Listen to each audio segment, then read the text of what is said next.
Hi, this is Danny. Gagan Sain. Welcome to our marketing podcast, Between the Lines. On this show, we take a deep dive into marketing with the best brains out there. Figuring out what works and what does not. Hello, guys. Our guest today is Mr. Tshering Yolmo, who is living his dream of building India's sports and fitness super brand at Cure.fit since the last 2 years. Tshering previously led the fashion evolution for India as the youngest ever director of men's apparel business at Myntra. He was also an associate director at Flipkart for 3 years. An alumnus of IIM Bangalore batch of 2011, Tshering was the sports secretary who loved all kinds of sports.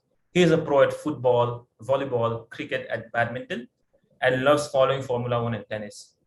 Apart from his office job, he leads different sports teams ranging from cricket to football in Bangalore and loves playing guitar in his leisure time. We are thrilled to have him on board with us. Thank you for joining us, Tshering.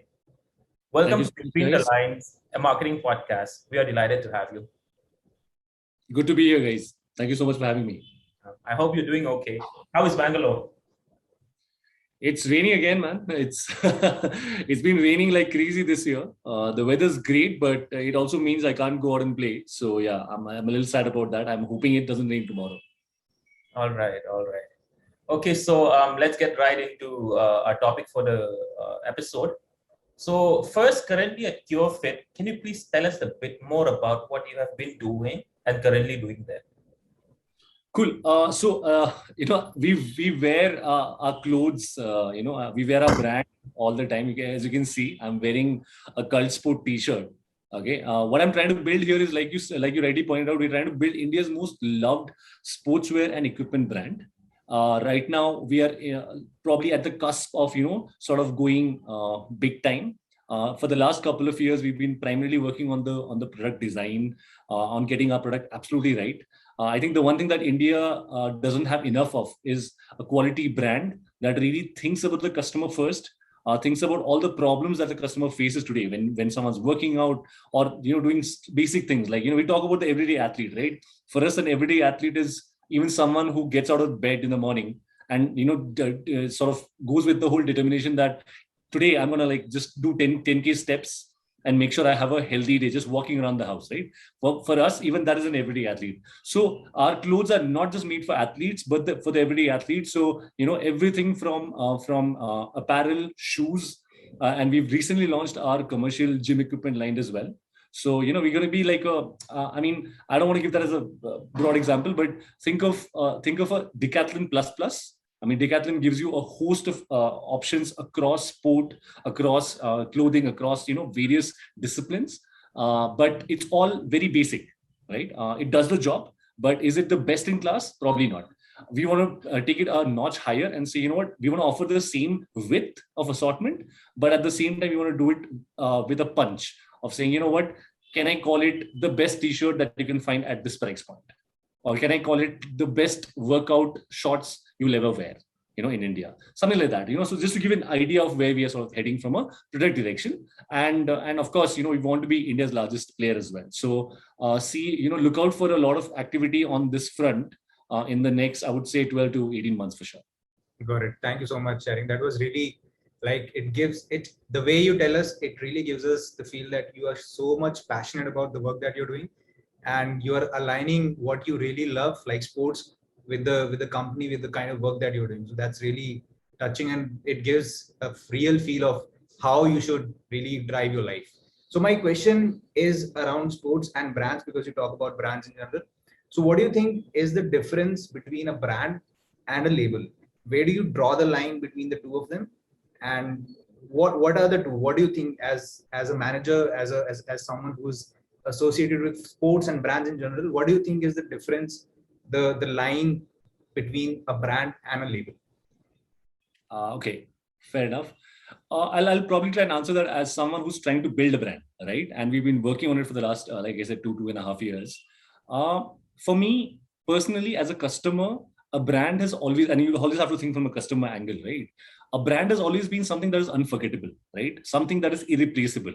So I'll give you a very basic example. One of my favorite t-shirts, and I don't mind naming other brands because, some of the brands are really good at what they do. So my favorite t-shirt when I'm training or when I'm working out is something called the Under Armour Rush t-shirt. Okay. Under Armour is one of my favorite brands, and I love their products. But the Rush T-shirt is an unforgettable experience. You wear it once, and you'll never ever want to wear anything else again when you're working out. That for me is a brand. That's the kind of thing that a brand does. I cannot replace the Rush T-shirt with anything else. Not just because it's that good, but because it's just not about the product. It's also about the experience, right? And it is so consistent. Like I've bought many Rush T-shirts over time. The fit, the feel of the fabric, everything always is the same. It never changes. Obviously, they've made the fabric better over time. It's become softer. It's become more, it's got better tensile strength and all of that. But eventually, I know when I'm paying a lot of money for that, it gives me all of that and more, right? So that is a brand for me. And a label would be, I don't want to name any brand as such, but a label would be where, I could buy this label, I could buy a t-shirt from this brand, and I could buy a similar t-shirt from any other brand, at a similar price point or maybe a different price point. That doesn't matter. But there is no major difference. There's no significant, unforgettable difference between what this brand is offering me versus what another brand may also be offering.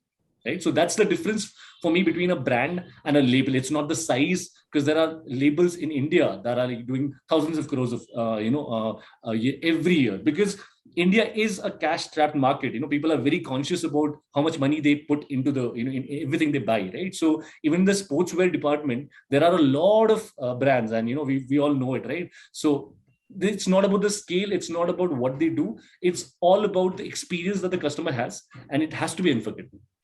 Got it. That was really crisp, and yeah, totally buy that. So, Tshering, while we talk about brands in general, and I am a cricket fan, so I love cricket. I've been following cricket for the last 15-20 years now, and I've been playing cricket as well. So when I watch cricket in general, there are two things that I observe. One is the national competition, like World Cups, Right. like Champions Trophies, and then there are tournaments like IPL, BBL. So there's a difference that I've observed between the two. Like in IPL, there are a lot of brands marked on the t-shirts, on the jerseys of cricket players in general. So as a sports buff and as a big time sports buff that you are, what's your take on the brands on the jerseys of cricket players specifically? We'll talk about other sports as well. But first of all, let's talk about IPL and the jerseys of different teams that are there. Fair enough. See, first off, to start off with, I think T20 cricket is here to stay, right? And we can't do much about it. Like a purist like me loves a test cricket match any other day, right? I mean, I play T20 myself here because I don't have the luxury of playing a test cricket match because it's a 5-day event. But we all love test cricket, and for the simple fact that there is nothing, right? I mean, test cricket is all about white and green and red. That's it. That's all the colors you see. And great if it's happening in Australia or New Zealand, because there's hardly any Pan Bahar boards behind the bowler and all of that, right? So the lesser the branding, of course, the better the sport. But of course, the reality also is it's a marketing effort, right? At the end of the day, I mean, you just heard about the two franchises that came into IPL. They paid 20 times the same amount that people paid for Rajasthan Royals back in 2008, right? So it's crazy the amount of money that there is in cricket, especially in Indian cricket. The BCCI is crazy rich, right? So from that perspective, are they making the best usage of all the properties that they have? Like a jersey is basically a retail property for me, right? I'm trying to sell off as much as I can. If I think of from a business aspect, probably yes. Does anyone seem to mind? See, the thing is, you'll also have to realize what audience are you catering to, right? And in India, the mass audiences, I don't think really care about what's written on a jersey as long as they get to see their stars, right? So from a business angle, it makes sense for BCCI and for all the other brands, because there is a plethora of brands trying to see. It's not like BCCI is going out and asking hundreds of brands to come, please pitch me, right? There are brands clamoring to get in and get some real estate on the jerseys. Some of them work really well. Like I'll give you an example. Myntra bet on CSK I think starting last year, and this year they won. And Myntra's got this prime property right on the chest, right in front, right? I think it worked beautifully for them. It also worked beautifully with them because Chennai is not as big as Bangalore for them from a market perspective, right? So from a geographical standpoint, they probably wanted to hit Chennai a little more, harder. And what better way to do it than to do it with a CSK jersey, right? As such. So I think it's also about, it's a mix. I mean, I'm not completely against it. As a purist, I'm definitely against it. I would say there should be a limitation to where you can, brand and where you cannot. Because if you look at any leagues across the world, even if there are franchise leagues like the BBL, the WBBL, you even look at WWE and all of these things that are just, catering to fans' needs. Even they don't, advertise as much, right? So I guess in India, it's because brands have a lot of money, and BCCI doesn't mind taking a lot of money, right? So it works for the audiences in India. But I would rather, if you ask me, my personal opinion, I don't think it works for brands. I mean, like I told you, Myntra is one good example, but I can tell you, at least 10 other examples where I don't even recollect what brand was there on the back. Like the back is supposed to be, just the number and the person's name, right? That also has suddenly like some cement or whatever it was there. I vaguely recall. And I've watched pretty much all the IPL matches. So you can understand, right? Like someone who's watching it every day, if I don't recall things, how will someone who just tuned in for a couple of matches here and there? I don't see, benefit. And that's why we as a brand will probably not invest there. Could we take like a very clear-cut chancey call like a Myntra? Probably, because you also have to understand every retail spot is a money, right? So this could be some X crores, this could be 2X crores, right? So it's also about how much you can spend. So if I had to do it, I would rather do it with real time state, like, right here or right on the side of the helmet where when you're bowling, all you can see is the brand there, right? So you have to be smart about it. But yeah, I mean, I think it is a little overdone for sure. Yeah, because I think I can completely relate on that because to be very honest, I'm not a sports buff like you guys. But then the only thing that I noticed from the recent IPL was the sheer number of brands on the jerseys, the helmets, and whatnots, right? So yeah, I could totally relate to that. Yeah, And I'm sure you guys see a lot of people wearing Premier League jerseys or, first copy of Premier League jerseys. I mean, when I was in college, even we couldn't afford 4,000, 5,000 piece Wallace shirts, right? So let's say a Premier League jersey is something you wear with pride because it's got the logo, it's got the, a crest, it's got maybe a Nike or an Adidas. That's it, right? And it's rest of it's all design. It looks very premium. How many people do you see on campus walking around with a CSK jersey? Probably on match day, but do they wear it to flaunt as a fashion accessory? Probably not. Why? Because no one wants a t-shirt where there's like 5 or 6 brands written everywhere, man. So you get my point, right? I mean, I think one opportunity that these franchises are completely killing by taking all that branding opportunity is they are completely killing the actual fan merchandise bit of it, right? So, I mean, that's just my thought, but yeah. Got it. So, Tshering, talking about sports, please tell us who is your favorite sports person of all time and why? It's a little difficult, honestly, because I love various sports, right? I follow a lot of sports. I would just say my favorite sports person is a persona created as a mix of these guys. Okay, so what would I take is I would take the tenacity and the sheer heart of a Nadal. Okay, I would take the ruthlessness of Michael Schumacher, right? I would take the longevity of a LeBron James or a Tom Brady, okay? And I would definitely take the absolute disdain, absolute confidence and disdain of just going out there and performing of a Virat Kohli, right? That for me is the ideal mix. I mean, of course, I'm taking like the best of the best, but that for me is the ideal sports person, honestly. Wow, that was something else. Yeah, and yeah, talking about sports personality, what is the earliest brand endorsement that you can recall with the sports personality in it? And what would be the number one reason why you recall it? Sports ad, okay. The earliest I started watching television and sports as such, and sports ads generally happen during sports events, right? I think there's one particular ad that I remember. I think it was in the 90s.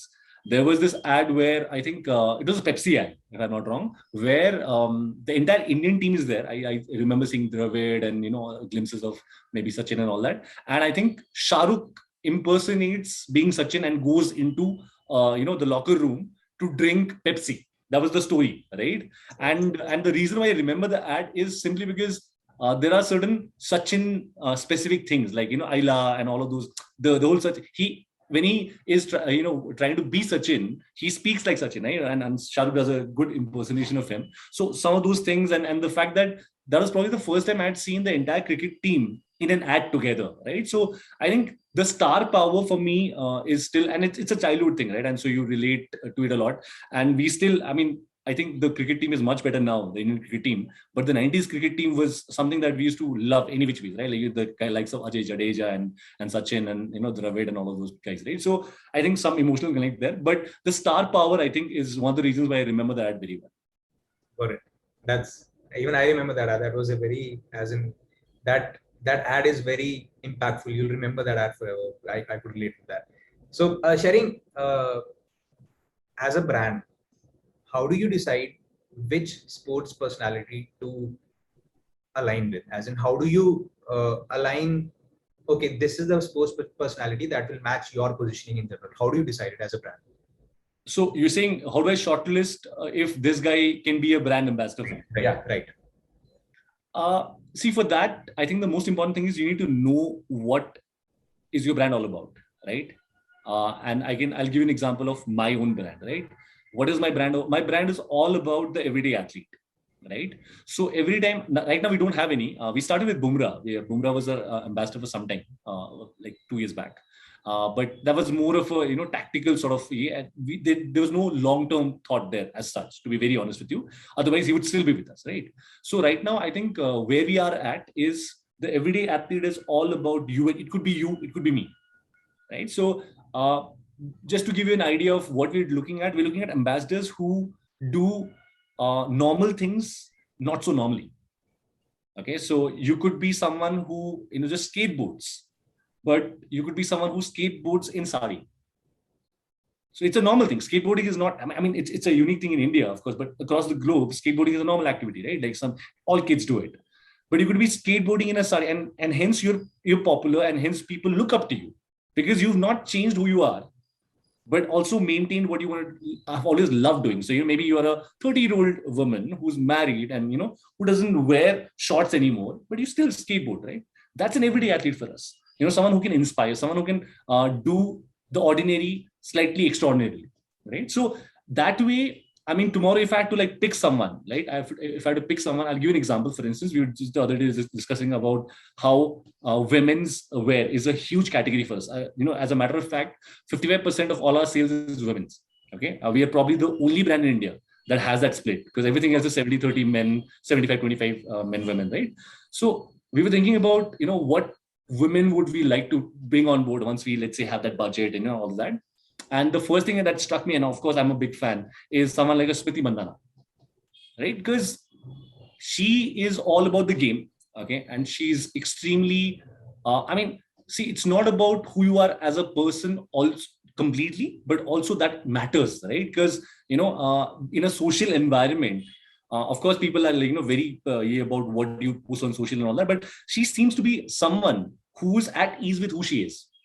Right? There's not always she's not always worried about what gets posted online. So the way she behaves with her teammates, the whole Jemima Rodriguez and her sort of bromance there brewing and all of that. I think it's a very nice angle to authenticity. So that's what we are looking for as a brand, authenticity, and someone who we can really look forward to for a long period of time also. Because a lot of these are tactical. Yeah, I'll give you an example. A lot of brands are using Neeraj Chopra right now because it's very tactical, right? It's very, because he's in the spotlight right now, and with him, your brand also comes into the spotlight. So while that's nice, but some brands will probably say, what, that's not important. So Nike doesn't do it all the time. Nike has their own way of saying, what, this is what we need to do. This is what we always worked for us, and that's why I like that's why I feel marketing from a marketing standpoint, Nike is way ahead of everyone else. So while clothes wise, Under Armour is better according to me, but product wise Under Armour is better, but Nike is just the king of marketing, right? So because they know what they want and they also know what they don't want, right? That's how we choose, man. I mean, it's not a straight answer as such, but it's also about whether it's tactical, whether it's strategic, and it's all about what your brand values are. So, Tshering, I just want to turn tables a little bit around. So we just talked about from brand's point of view. What do you think as a sports person? What are the things that a sports person is looking after while deciding a brand? So you just talked about Neeraj Chopra right now. So if you were Neeraj Chopra, right, let's say right now, what are the things that you will be deciding? Because right now Neeraj Chopra has been going on a brand spree. So first of all, what's your honest opinion about it? Second of all, what are the things as a sports person, if you were a superstar sports person right now, what are the things that you will be deciding before going ahead with a brand in general? Okay, I'll try and answer this in two parts. Of course, let me answer the Neeraj Chopra wala angle first, because I think that's something I have an opinion about. I would not say a strong opinion, but personally, if I was Neeraj Chopra and and being who he is right now, I think he's done a really good job, first of all, of presenting himself well. So you have to understand things. I mean, he got a gold, of course, right? And there were a lot of other people who got bronze, silver, etc., etc. But if you look at just airtime, or and forget the controversy part of it, the Pakistani javelin throw, and forget the controversy. I don't think that even there he presented himself really well.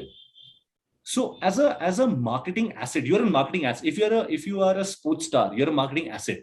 And of course, there's a team of guys who are trying to crack deals for you. But at the end of the day, you are the guy who comes into the camera, right?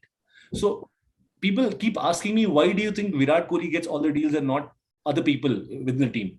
You look at the ads that Rishabh Pant does, or even a Bumrah does, right? They're getting better, but they're nowhere close to what a Virat Kohli. I mean, Virat Kohli has now become an actor. He's really good.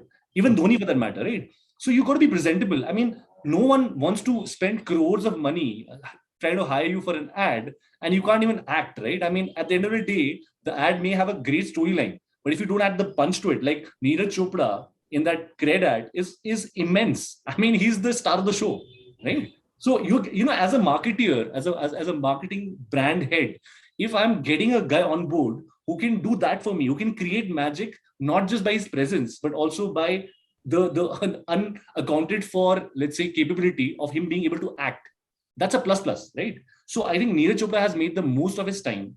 He's really good in front of the camera. He's I mean, despite the lack of, let's say, he's not that well spoken, but I think what let's say Cred also did well was use his personality really well. He's bubbly, right? He's got this charming bubbly personality. He's very Indian about it, right? And he's absolutely unapologetic. So that's what I have loved about what Neeraj Chopra has done. I think he looks, I mean, he's great in front of the camera. I saw some of his photo shoot. I think he was wearing a Louis Vuitton or whatever. I mean, so it was a crazy photo shoot, and he was carrying it off. He was completely carrying it off. He's doing all these things in Maldives. Suddenly, everyone's like following him, not just because, so he became famous because he won the gold, but now whatever he's, adding to it is all because of who he is, right? Beyond the javelin thrower. And that is what marketers love about these guys, right? So now coming to the second part of it, right? So just to, to close that out, is Neeraj Chopra making the best of his time right now? Yes. And why should he do that? Should he make money? Yes. Should he make tons of it? Yes. Because Olympics happens once in 4 years. People have a very short memory. In marketing, people have a very, very short memory. Neeraj Chopra will be gone in a year's time. Okay. And no one's going to come knocking at his door saying, you know what, take this, take that. No. So if he gets something on his plate right now, should definitely, he's not a cricketer. He's not going to play IPL every year. Right. So that's my opinion on Neeraj Chopra. If I was a celebrity, see, it's a personal thing, right? But I love celebrities, and I'll give examples. I love celebrities who have long-term commitments. So I'll give you an example. Cristiano Ronaldo, LeBron James, and Michael Jordan. These are the only three people that Nike has a lifetime contract with. Okay, and obviously Michael Jordan and LeBron have sneaker deals also, where they get a cut of every sneaker that they sell every year, right? So it's a crazy multi-million-dollar deal and all that. But what I'm trying to say is, you find the right brand, a brand that you connect with, the brand that is like, it's part of you, like, the football boots, the whole Nike attire and all that, it's part of Ronaldo, it's part of LeBron James, right? So there, if you find a brand like that, ideally stick to it. and create long-term value for the brand and value for yourself as well, right? So that's one thing that I would definitely want to do if I was someone like a Ronaldo. The second thing I would want to do is take brands that I believe in, or at least I don't have a problem endorsing. And if I'm against certain things, I will, like if I'm against let's say the whole fast fashion thing, then I will not endorse a fast fashion brand, right? But stick to, like, just bring some consistency. Don't light crackers on Diwali, okay? But at the same, and because that's an environment hazard, right? Environment hazard, dog hazard. But I mean, pets, and there's a lot of angle to it. But then don't go around flaunting your fast fashion brand the very next day, right? Because fast fashion causes so much damage to the environment, a lot more than a week of Diwali, right? So you got to choose well. I mean, you're an ambassador not just for the brand, but if you're a global superstar, there are like millions and millions of young kids looking up at you, right? So even if you endorse a brand for money, please endorse it in a way, or endorse brands that do more good than harm, in a way, right? I mean, I hope that makes sense. Yes, totally. Yeah. So as a marketeer, I just have one question. I'll be speaking as an MBA. Are Okay. there any frameworks from your MBA days that you still use when you do marketing and when you plan? I honestly, I just stick to this basics, man. I think there are three things I follow. Okay. The first one is the 4 Ps, of course, right? Because I've always, like, for the last 7 to 8 years of my career, I have pretty much been in environments where we have to create things, like, out of scratch, or, just build or create something which is, let's say, 0 to 100 in a very short time or something like that. I mean, just disruptive strategy, right? Altogether. But at the heart of it, always, are the 4 Ps. And the second, sort of absolute thing that I never forget is you have to think like a customer. I mean, the first thing you do is you put the 4 Ps in play. But when you talk about product, price, placement and promotion, all these four have to be from the purview of a customer. Like, don't think, "Mujhe ye phone acha lag raha hai, I like this phone." No. Think, will your customer like this phone? I love this t-shirt. No. It's not made for you. You love it. Great. Fine. Will the customer love it? That's the question. And that's where we sort of take all of our personal biases out. And that's where you really take your game to the next level. Because every time you sit in a meeting, and notice this the next time you're sitting in a meeting, right? People give inputs. Most of it is very biased about what you like, what you think, I think, in my opinion, right? It's never about, guys, let's try and think like the person who's not in this room, right? So, I mean, there's a difference to it, right? So 4P, thinking like a customer. And of course, every time you create a product or, an offering or any kind of, anytime you are putting something up in front of a customer, you have to have two things spot on. What is the point of parity, and what's the point of difference? POP and POD, right? POP are the things that you cannot miss out on. Hygiene, we call them hygiene. Like, funky marketing term POP, but we call it hygiene here. No? We cannot miss on hygiene. Customer experience. What's the journey like? If you're doing something online, how is the whole but every button counts, every click counts. So where is every click leading to? Is my is my photo spot on? Is my photo shoot spot on? Is my banner spot on? Am I throwing out wrong mixed signals? Everything has to be like those small things, right? Matter. Those are hygiene. And point of difference, of course, is where I came in the whole place, right? When you start building a product, that's the whole genesis of where you should start. Like, think like a customer and think, what different can you offer him? Like, I'm offering you a t-shirt. What is the difference there? What's the point of difference? So those are the three things that I generally look at. Apart from that, not much, honestly. Got it. So, Tshering, we are talking about cricket more as of now. Let's shift to a little bit about different sports. What do you think the entire spectrum of sports in general in India is changing, and especially after Olympics? What's your take on that? See, it's going to take time. Okay. And I have always been a huge, and I wish that, that my brand grows and we're able to, because there's one thing that I personally want to take over and, and really, really invest in is the whole grassroots development, right? As I remember as a kid, I used to go play football and all that. I used to see all these Sai centers and this and that, right? There's a Tata Football Academy, but a lot of it is still privatized. You're still looking for the Tatas and the Amanis to invest in football and invest in other games and bring the money so that more and more people can come together. But the sports culture in general is still not there, apart from cricket. Like, why do people not play other sports in gullies? Why is there no gully football? Why is there no gully volleyball? Right? I mean, till you have like toddlers starting to play other games as well, that popularity thing will. It's an economics game, right? Cricket is popular, hence it just keeps on giving to the board, to everyone involved in it, and hence there is no shortage of talent coming through. Right? The IPL has done wonders. I mean, think of it. I mean, the Indian cricket team right now has like 3 good players in every position, right? And that's they're that good, and it's also helping in the longer version of the game. I mean, Bumrah came out of T20, but he's a great test bowler now, right? So it's really working for them. But from a other sport development angle, right? The government, of course, I think has done some, I mean, it's wishful thinking on my part, but I hope the government can become a little more. I think the last sports minister was very, very involved. Even the current one seems to be very keen on making sure that we are a Olympic powerhouse. These Olympics worked really well. I don't know how much credit you can give to individual training versus the state actually helping, but most of them did mention that they had support from both the government as well as other people around them, right? So it really helps.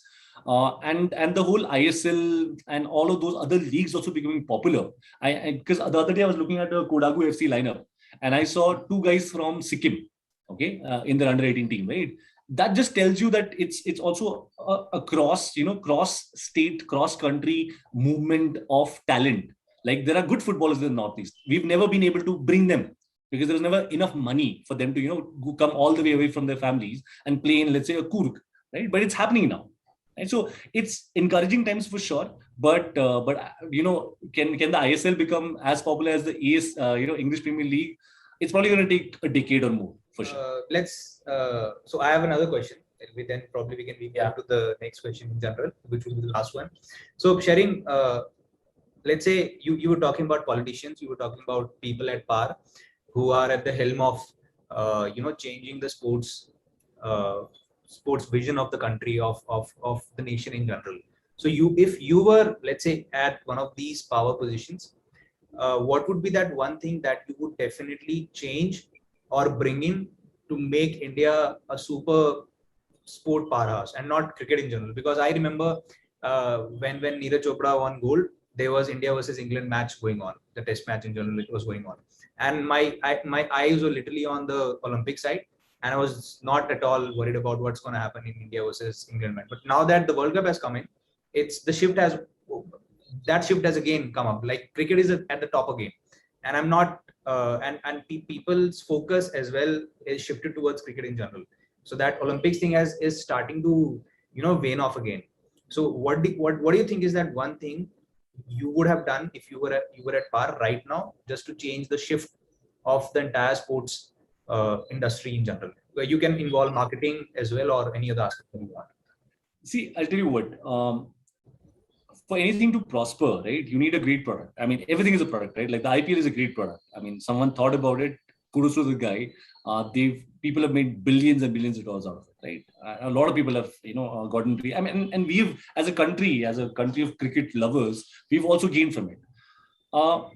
If I was to make, let's say, I'll just give an example. To take, let's say, Olympic sport more popular across, it could be swimming, it could be track and field, whatever, right? Right now, how much coverage do you get of an Olympic track and field event happening, let's say, in Bangalore, a national level track and recently, one of my friends, not friends exactly, one of my seniors' daughter recently, she's 13 years old, and she won bronze in a national level swimming contest. I know about it because he forwarded it to me on a group of friends, right? Who else knows about it? She was the youngest ever podium finisher in a senior, swimming. That should be covered, right? I don't see giving people exposure at a very young age, in terms of media, and I don't advocate that much. But shouldn't these guys be lauded? Shouldn't these news articles be, going across to people?